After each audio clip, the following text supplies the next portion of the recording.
Ladies and gentlemen, the story you are about to see is true. The names have been changed to protect the innocent.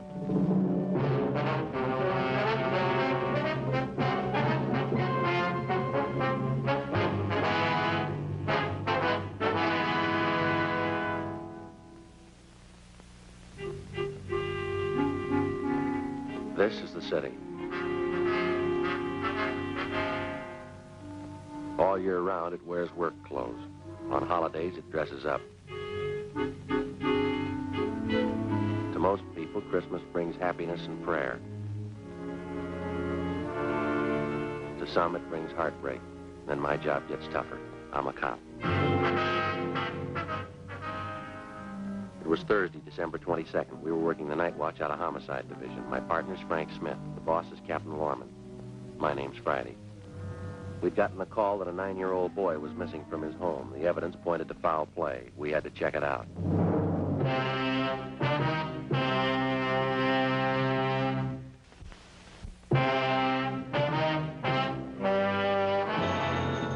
Okay. Homicide, Friday. Oh, yeah, Doherty. Uh-huh, yeah. What's that number? Right, I got it. Yeah, 9-year-old, huh? Well, how long's he been gone? Right. Well, how do you figure homicide? Uh-huh. Oh, yeah. Yeah, right.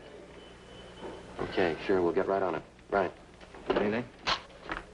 Doherty, Unit 113J. He and Levinson are out on Hollis Avenue trying to track down a 9-year-old boy. What's the story? Well, the kid's missing, suspicion of foul play. How long's he been gone? About 2 hours. Kid was last seen playing in the backyard of his home. Yeah? Doherty says they checked over the yard. Find anything? Blood stains, lots of them. They look new. Tom Doherty from Highland Park Juvenile was waiting for us in front of the house. We went down the driveway and into the backyard. Doherty told us that the boy's mother told him that she'd gone out to do some Christmas shopping at 11 o'clock that morning. And when she returned home at 2 p.m., the boy was gone. His name was Stanley Johnstone, age 9 years. Ray Pinker started his preliminary investigation of the stains found on the patio.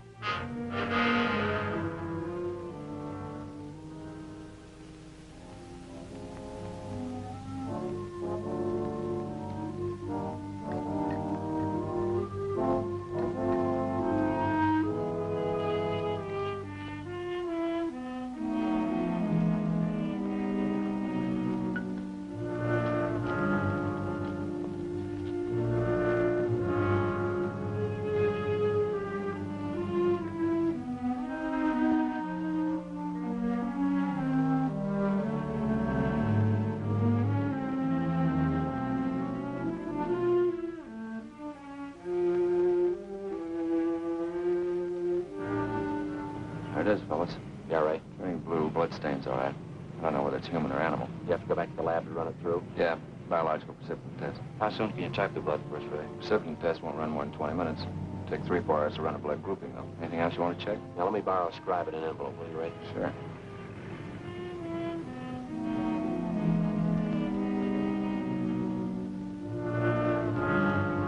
.22 caliber empty cartridge casing. I marked it for evidence. Doherty went on to tell us that he and his partner Levinson had talked with the neighbors. They could tell them nothing. He said they put out a missing broadcast on the boy and that the mother was at a loss to explain the boy's whereabouts. Blood stains, empty cartridge. Could mean 100 things. Any ideas, Freddie? Yeah, just one, and I don't like it. 4:30 p.m., Thursday, December 22nd. The neighborhood search for 9-year-old Stanley Johnstone continued. Ray Pinker went back to the crime lab to start the precipitin test and the blood grouping.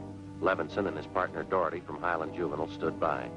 We called Captain Lorman, and he arranged for a special detail to aid in the search for the missing boy. Frank and I questioned the boy's mother, a Mrs. Ruth Johnstone, a woman in her early 40s. She seemed fairly calm under the circumstances. Mrs. Johnstone, is your boy Stanley in the habit of wandering off without telling you where he's going? No, he's not in the habit of wandering off, but he has done it before. When was the last time, Miss Johnstone? You don't have any children, do you, Sergeant Friday? No, ma'am, I'm not married. There comes that time in every young boy's life when he feels that it's time to leave home, go out on his own. Usually happens somewhere around 8 to 10. Yes, I think I know what you mean. I have a boy of my own. You know how it is. My husband and I scolded Stanley one afternoon after school, and he was quite put out about it. Thought George and I were unfair. packed a few of his things and left. How long was he gone? Oh, no time at all, about 2 hours. I was worried about him, but my husband said to leave him alone. Said every boy had to go through that stage. Well, and you think he's run away from home again this time, do you? Yes, I think so. He's been gone about 4 hours now. I have a funny feeling about it. Did you and his father have some misunderstanding with the boy recently? That's just it. We haven't. I don't mind telling you, now that we're talking about it. I'm getting worried. Any place around that he might like to visit, a hobby shop or a playground where he might be? Well, yes, there's Jensen's model shop, little Heidi Robinson, but I've already called all his friends, and they have no idea where he is either. I see. We'd like a list of all of his friends and the places that he was known to frequent. Yes, all right, I'll give them to you. Where do you suppose he is? Where's your husband now, Mrs. Johnstone? At work. George works for the city. He's a fireman. Where's he stationed? Engine Company 12. He's working the A platoon. He'll be home tomorrow morning. I haven't told him Stanley's gone. Well, is there any chance that the boy might be down at the firehouse with his father? No, he seldom goes down there anymore. No, I don't think he's there. I'm awfully worried. May I call my husband? Oh, sure. Go right ahead. I know George will be worried.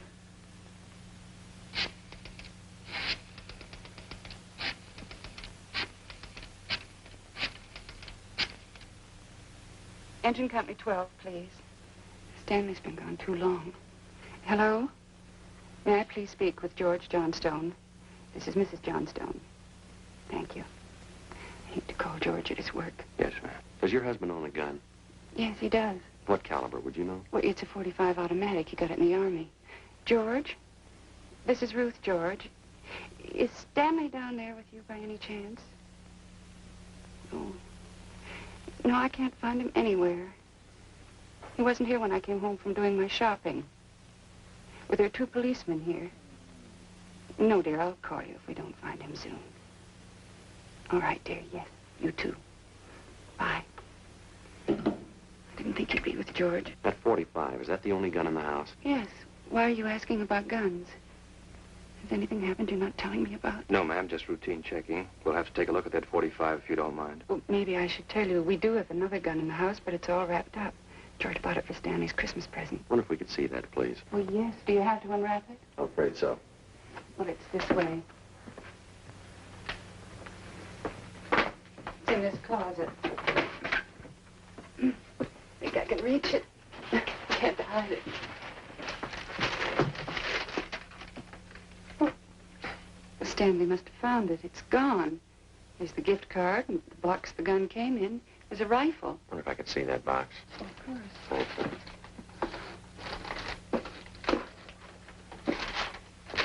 How about it, Joe?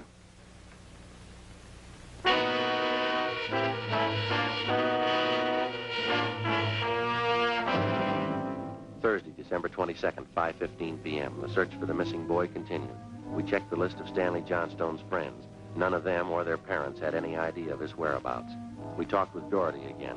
He'd been in touch with the detail combing the neighborhood. They found nothing. We went down to Hollis Avenue and 10th Street, the service station on the corner. Want a dime, Joe? No, I don't.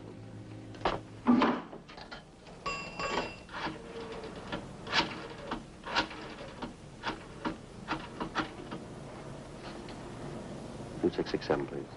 Thank you. Crime lab? Yeah, Ray? No, Ray Pinker. Hi, Ray. It's Friday. No sign of him yet. Did you finish the precipitant yet? I see. No, we don't know. Oh, we didn't want to upset his mother any more than we had to. What? Oh, yeah. Yeah, we can do it that way. What? What? Oh. Yeah, well, transfer me over, will you, Ray? Yeah, thank you. Right, check you later, Ray. Well, hi, Captain. It's Friday.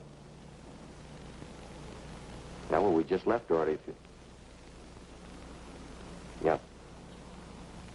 Right? We'll stay on it. What'd Pinker have? It's human blood. He's working on the grouping now. I wanted to know the Johnstone boy's blood type. Something else. Yeah? There's another one missing. An 8-year-old boy.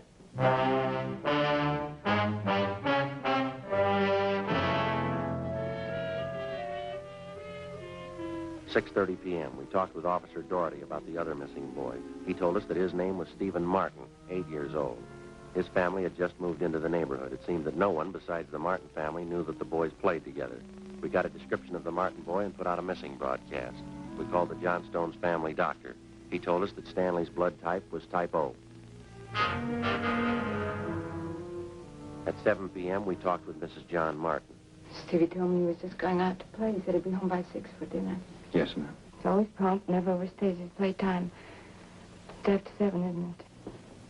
Yes, ma'am, 5 after. You sure Mrs. Johnston doesn't know where the boys are? She has no idea, Mrs. Martin. It's terrible, just awful. I feel there's more to this thing, something you're not telling me. Well, there's no use to upset you until we know a few things for sure. Then you are holding back something. Please try not to worry, Miss Martin. There are certain questions we have to ask, routine questions in any kind of investigation. Is there anything else you want to know? Yes, what's your boy's blood type? Funny question. Do you think anything's happened to him? Have you found him and you're not telling me? No, ma'am, we haven't found him. We don't think anything's happened to him. Blood type. Yes, ma'am. I think I have it written down in Stevie's baby book.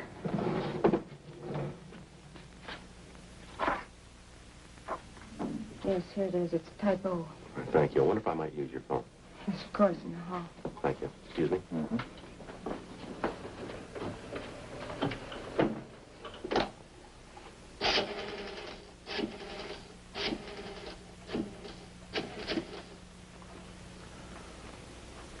Two 667, please. Right.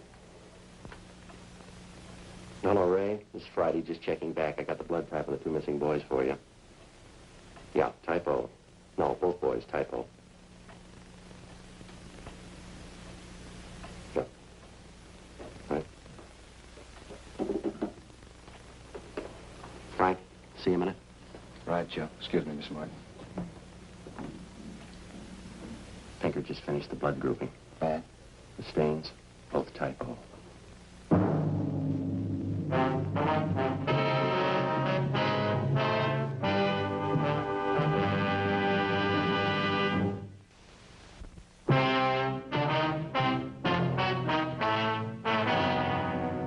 8 p.m., Thursday, December 22nd.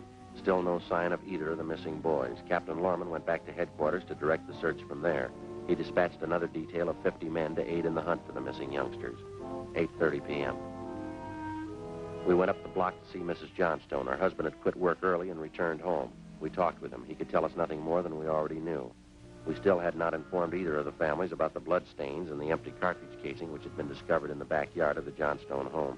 It was more than possible that they had a right to know about our findings, but Frank and I felt there was no cause to add to the distress of the 2 families at this time. If the 2 missing boys were found alive and well, then the blood stains in the cartridge would be of no concern to the relieved parents. At 8:40 p.m., Frank and I left the Johnstone house and went to the home of Mr. and Mrs. John Martin. Mrs. Martin, you say your husband works in the market. Yes, he telephoned about 15 minutes ago and said he was closing up right away. He'll be here any minute. Do wish Stevie would call or come home. It's so cold out tonight. All he had on was a thin cotton shirt. You try not to worry. We're doing everything we can. He'll be all right. Stevie's father's such a sensitive man. He and the boy are so close. I know he's terribly upset. Now, you say you looked every place. There's no place else the boy might be. Oh, no place, no. If anything's happened to the boy, it'll just kill John. You just take it easy, Mrs. Martin. Sit still. I'll get it. Thank you. Joe. Yeah. The Johnstone kid, he's been found.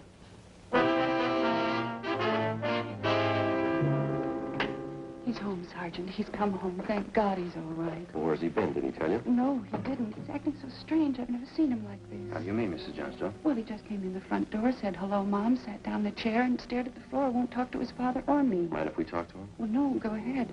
I asked him about the little Martin boy, but he wouldn't tell me a thing. Where is he now? In the dining room.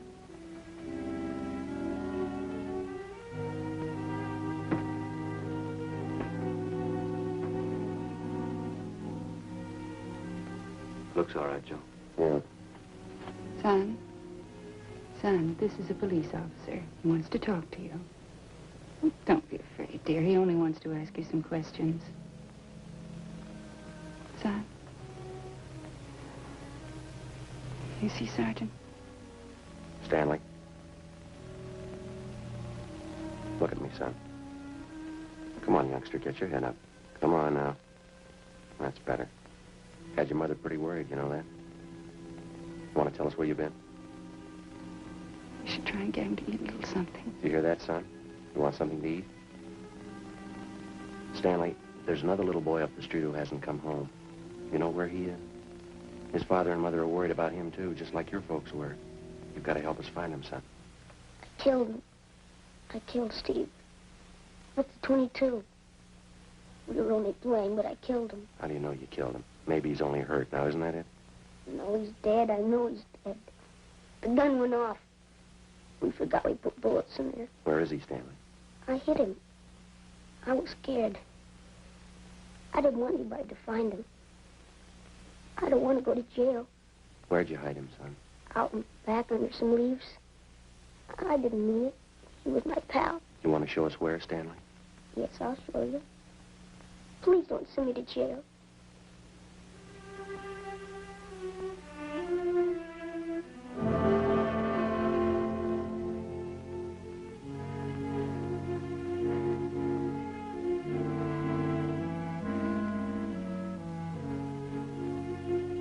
(9:15 p.m., Thursday, December 22nd.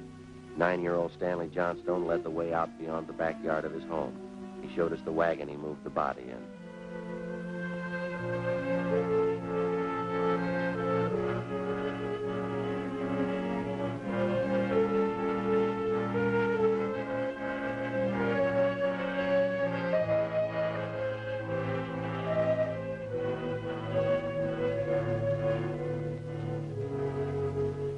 Stanley led us to a small clump of trees in back of the house. There we found the body of Stephen Martin. There was a single bullet wound in his chest just below his heart. He was dead.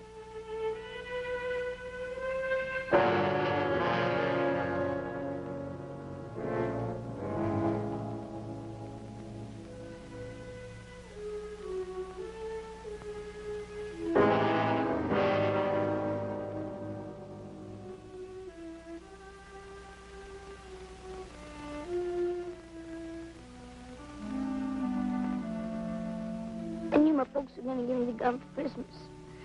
I knew where it was, and I got it. There was a box of bullets with it. Were you pointing the gun at Stephen? No, sir. No, sir, I wasn't. It was Steve's turn to play with it. I was chasing him, and he tripped over that stump there, and the gun hit him in his stomach and went off. Why do you think you killed him if you're telling us the truth? I'm telling the truth. Honest, that's the truth. All right, I believe you, son, but why do you think you killed him? It was my gun. Steve'd still be alive if I didn't go get it. Should have waited till Christmas. It's all my fault. Where have you been all this time? Right here. With Steve. What were you doing, son? I was praying. I was praying for God to make you alive again.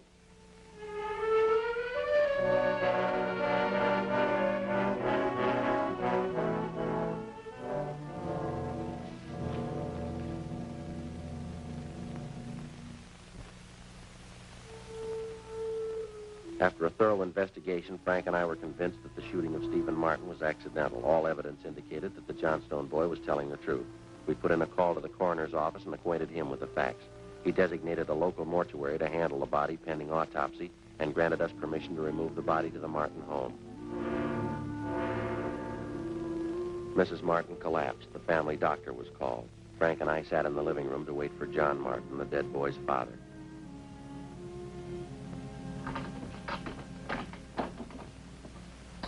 Edith? Edith? Mr. Martin? Yes. You the police? Yes, sir. Where's Edith? Where's my wife? Well, has my boy come home yet? Well, have you found him? Yes, sir. Well, where is he? Stevie? Stevie? Where's Steve? He's hurt, isn't he? Yes, sir. Well, where is he? I want to see him. He's hurt pretty bad, Mr. Martin. Well, where is he? I want to see him.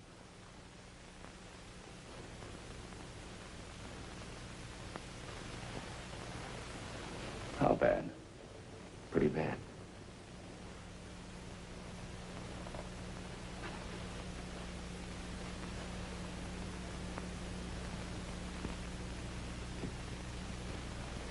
He's dead.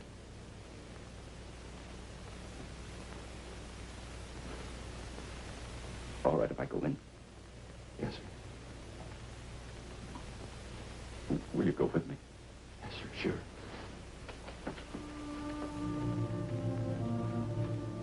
make it any harder on yourself, Mr. Martin. I see my boy. Stevie.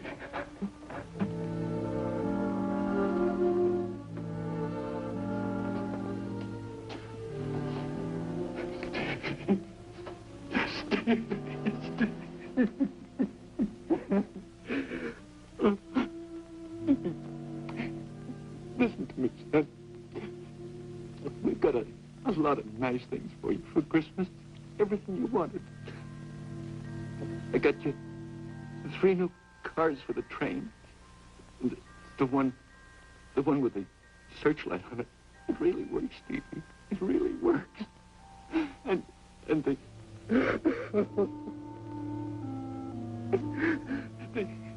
the new switch you wanted.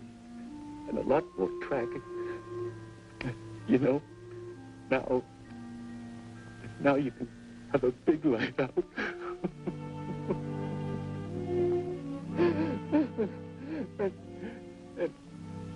and you know that catches that you wanted? I got that for you, too. The cowboy outfit. Yes.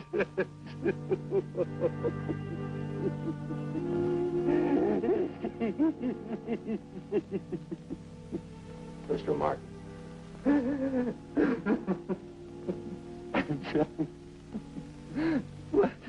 What happened? It was an accident, sir. He was playing with the Johnstone boy up the street. Playing with a gun. Went off. What was the name of that other boy? Stanley Johnstone. It was an accident, sir. Mr. Martin. I want to see that boy.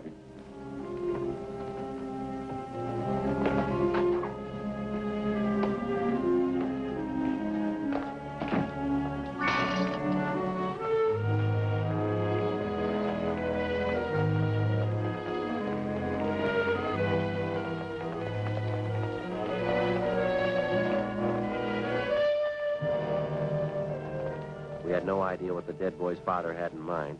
We didn't feel that we should try to restrain him. We went along with him up the street to the Johnstone home. I'm Stevie's father. Where's your boy? I'm sorry. We bought the gun and we were going to tell him not to use it unless his father was with him until he learned how to treat firearms. Where's your boy? He's right here. Won't you come in? It's all right, Miss Johnstone.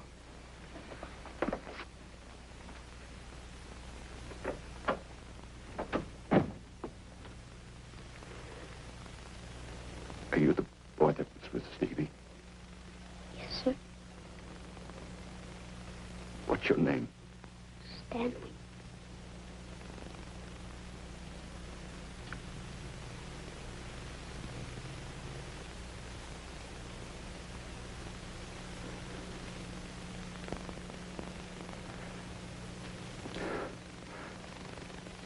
I know it wasn't your fault, Stanley.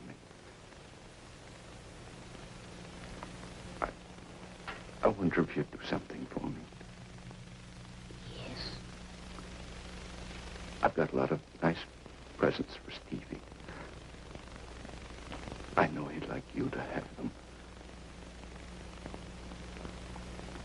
I want to give them to you. Christmas Eve. Mom, I think that'd be a fine idea, son.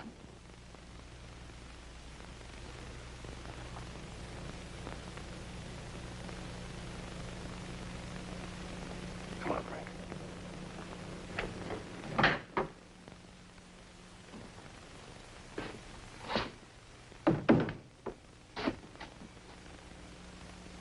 Well, what's it all prove, Joe? You don't give a kid a gun for Christmas.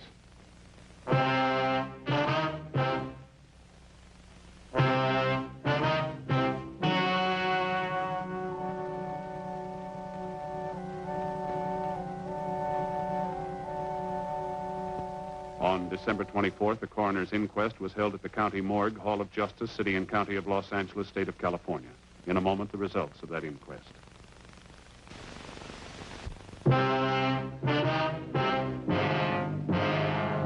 The coroner's jury ruled that the death of Stephen Martin was the result of an accident.